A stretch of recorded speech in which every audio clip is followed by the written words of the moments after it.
Nama asli Syekh Siti Jenar adalah Said Hasan Ali Al-Husaini, dilahirkan di Persia, Iran. Kemudian setelah dewasa mendapat gelar Syekh Abdul Jalil, dan ketika datang untuk berdakwah ke Caruban, sebelah tenggara Cirebon, dia mendapat gelar Syekh Siti Jenar atau Syekh Lemah Abang atau Syekh Lemah Brit.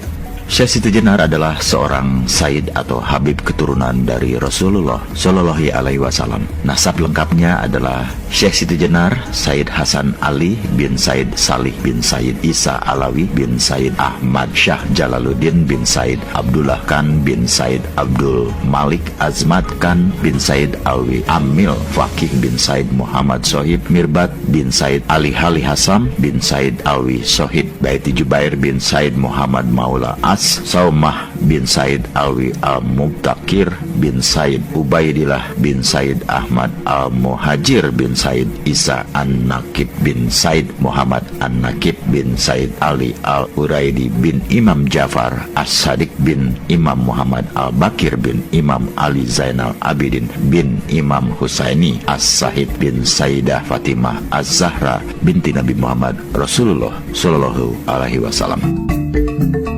Syekh Siti Jenar lahir sekitar tahun 1404 Masehi di Persia, Iran. Sejak kecil ia berguru kepada ayahnya, Sayyid Salih, di bidang Al-Quran dan tafsirnya. Dan Syekh Siti Jenar kecil berhasil menghafal Al-Quran di usia 12 tahun. Kemudian ketika Syekh Siti Jenar berusia 17 tahun, maka ia bersama ayahnya berdakwah dan berdagang ke Malaka. Tiba di Malaka, ayahnya yaitu Said Salih diangkat menjadi mufti Malaka oleh Kesultanan Malaka di bawah pimpinan Sultan Muhammad Iskandar Syah. Saat itu, Kesultanan Malaka adalah di bawah komando Khalifah Muhammad I. Kekhalifahan Turki Utsmani, akhirnya Syekh Siti Jenar dan ayahnya bermukim di Malaka.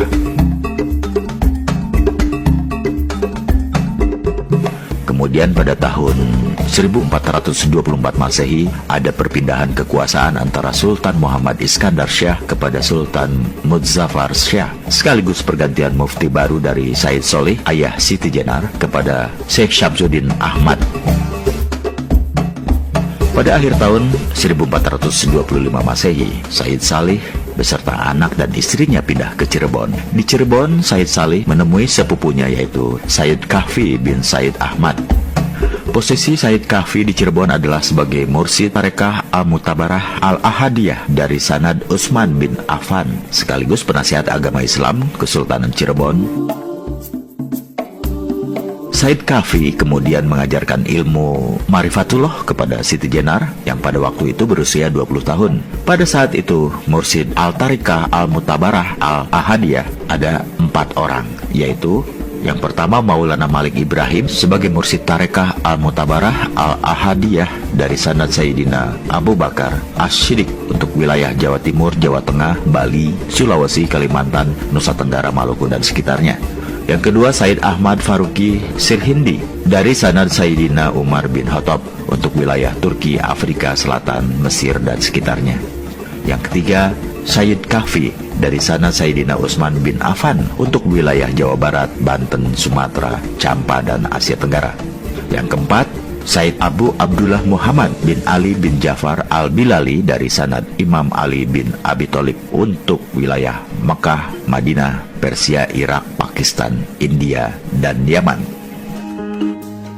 Kitab-kitab yang dipelajari oleh Siti Jenar muda kepada Said Kahfi adalah Kitab Fusus Al-Hikam karya Ibnu Arabi, Kitab Insan Kamil karya Abdul Karim Al-Zili, Ihya Ulumuddin karya Al-Ghazali, Risalah Qusairiyah karya Imam Al-Husairi, Tafsir Ma'rifatullah karya Rutsbiham Bakli, Kitab At-Tawasin karya Al-Halaz, At-Tazali karya Abu Yazid Al-Bustami, dan Qut Al-Qulub karya Abu Thalib Al-Maki. Sedangkan dalam ilmu fikih Islam, Siti Jenar muda berguru kepada Sunan Ampel selama 8 tahun dan belajar ilmu Usuluddin kepada Sunan Gunung Jati selama 2 tahun. Setelah wafatnya Said Kahfi, Siti Jenar diberi amanat untuk menggantikannya sebagai mursyid Tarekah Al-Mutabarah Al-Ahadiyah dengan Sanad Utsman bin Affan. Di antara murid-murid Syekh Siti Jenar adalah Muhammad Abdullah Burhanpuri, Ali Fansuri, Hamzah Fansuri, Samsuddin Pasai, Abdul Rauf Sinkili, dan lain-lain. Kesalahan sejarah tentang Syekh Siti Jenar yang menjadi fitnah adalah yang pertama, menganggap bahwa Syekh Siti Jenar berasal dari cacing. Sejarah ini bertentangan dengan akal sehat manusia dan syariat Islam. Tidak ada bukti referensi yang kuat bahwa Syekh Siti Jenar berasal dari cacing. Ini adalah sejarah bohong. Dalam sebuah naskah klasik, Serat Candakipun Riwayat Jati, Alih Aksara, Perpustakaan Daerah Provinsi Jawa Tengah 2002 halaman pertama, cerita yang masih sangat populer tersebut dibantah secara tegas. Adapun diceritakan kalau Lemah Bang atau Syekh Siti Jenar itu berasal dari cacing, itu adalah salah. Sebenarnya, ia memang manusia yang akrab dengan rakyat jelata bertempat tinggal di desa Lemah Abang. Yang kedua, ajaran Manunggaling Kawula Gusti yang diidentikan kepada Syekh Siti Jenar oleh penulis sejarah Syekh Siti Jenar adalah bohong, tidak berdasar, alias ngawur. Istilah itu berasal dari kitab-kitab primbon Jawa. Padahal dalam suluk Syekh Siti Jenar, beliau menggunakan kalimat fana wal baka. Fana wal baka sangat berbeda penafsirannya dengan Manunggaling Kawula Gusti. Istilah fana wal baka merupakan ajaran tauhid yang merujuk pada firman Allah, kullu syai'in halikun illa wajhahu. Artinya, segala sesuatu itu akan rusak dan binasa kecuali zat Allah.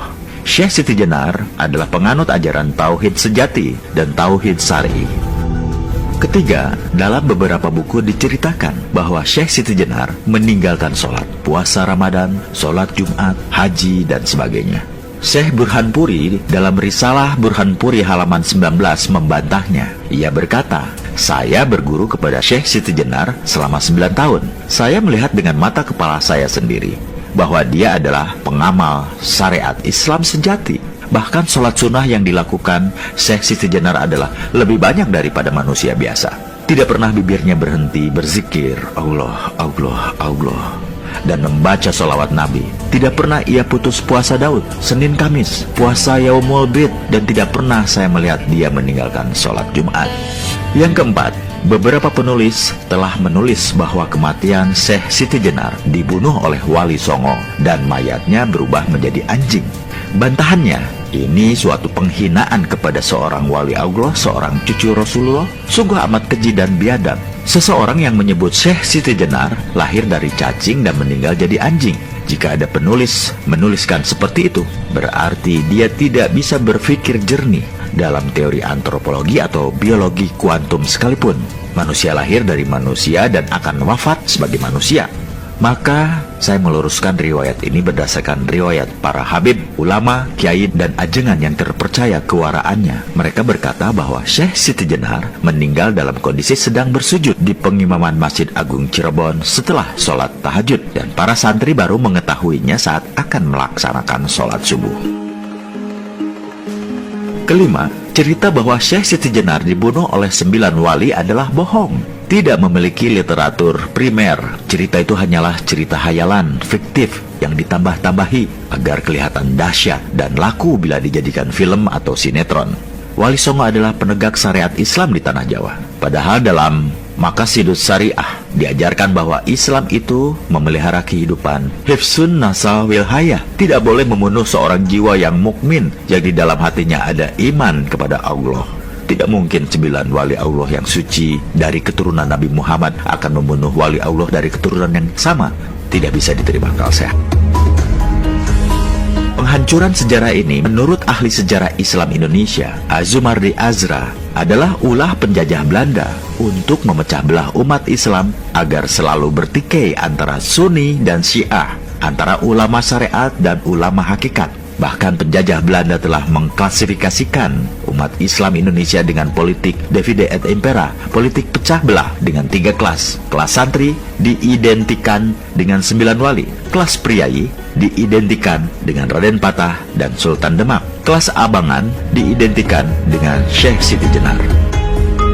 Jadi kaum muslimin, melihat fenomena seperti ini, maka kita harus waspada terhadap upaya para kolonialis, imperialis, Zionis, primasonri yang berkedok orientalis terhadap penulisan sejarah Islam. Hati-hati, jangan mau diadu domba dengan sesama umat Islam. Jangan mau umat Islam ini pecah belah.